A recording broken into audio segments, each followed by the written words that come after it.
in 2010 I received a phone call from a friend of mine, and she said to me, "You're not going to believe this, have a look out of your balcony window," which I did. She didn't tell me what it was at first, and I looked out the balcony window, and larger than life, there were huge posters on every single lamppost right down the street, and it was a close-up of his face announcing his coming tour to South Africa in 2010. And my body just went cold. I completely iced up.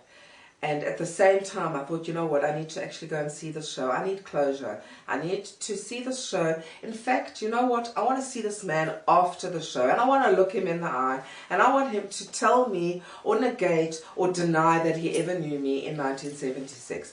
I started building up a strength, an inner power and a strength and a confidence suddenly out of the blue. And I went ahead and I booked tickets, and I went to the show that evening with a whole lot of people and some close friends, and the show started. All I remember hearing is this friend of mine from my left ear going, "Oh God, he's here, here he comes, here he comes." And I stared at the stage, and the dynamics today are very different with the lighting effects and all the musicians and everything else. And he started the show with a couple of numbers from his new album, 24 Hours. And I've never negated not liking his voice or anything. I think he's absolutely wonderful with that. But he then finished around the third song or fourth song, and he said, "Well, it's the first time I've been back in Cape Town, South Africa, since 1976. And that broke me.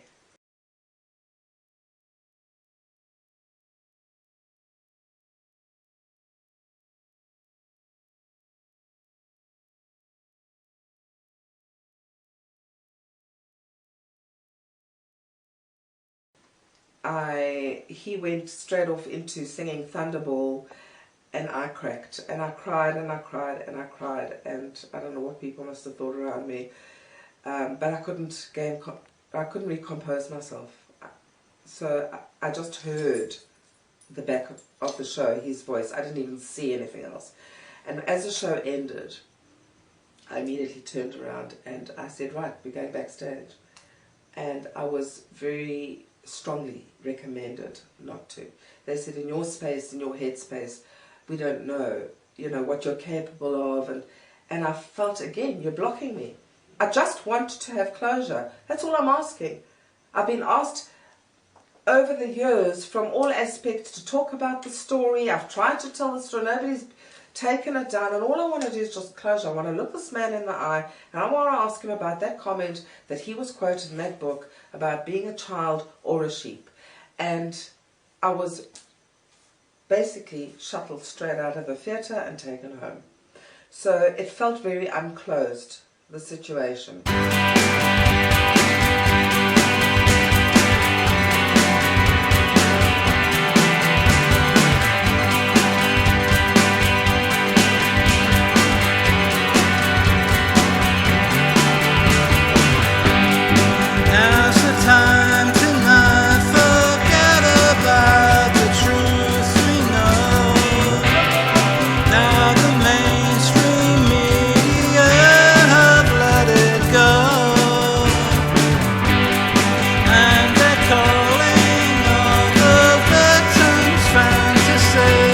They say it never happened. It never happened. There's nothing to see here.